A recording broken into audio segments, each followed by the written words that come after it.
ဘောဓုတနည်းပါပြီဆိုလို့ရှိရင်လူကြားတဲ့ဝင်လိုက်တာနဲ့မေးလိုက်ရင်မသိဘူးဖြစ်မှာဆိုလို့စိုးရွံ့နေတတ်တယ်ဘောဓုတမရှိဘူးဆိုရင်ကြောက်ရွံ့တတ်တယ်သူများမေးရင်မဖြေတတ်မှလည်းစိုးတယ်လူကြားတဲ့ဝင်ပြီးတော့မဆွေးနွေးရဘူး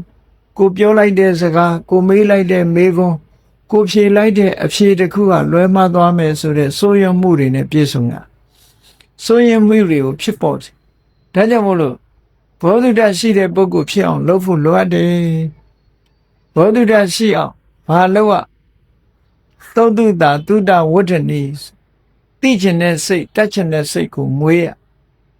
သိကျင်တဲ့စိတ်တတ်ကျင်တဲ့စိတ်နားထောင်ကျင်တဲ့စိတ်လေ့လာကျင်တဲ့စိတ်စီးပူးကျင်တဲ့စိတ်အဲ့ဒီစိတ်ဓာတ်မျိုးကိုမွေးရမွေးမှတုတတွေတိုးတက်လာအဲ့ဒီတုတဆိုတာတိုးတက်လာမှသုတံပညာယဝဋ္ဌနံအသိပညာတွေဟာတိုးတက်လာမှာဖြစ်တယ်ဘယ်ကိစ္စမှာပဲဖြစ်ဖြစ်လောကီရေးရာမှာပဲဖြစ်စေလောကီရေးရာထဲမှာလည်းပဲအယောင်းဝယ်ကိစ္စပဲဖြစ်ဖြစ်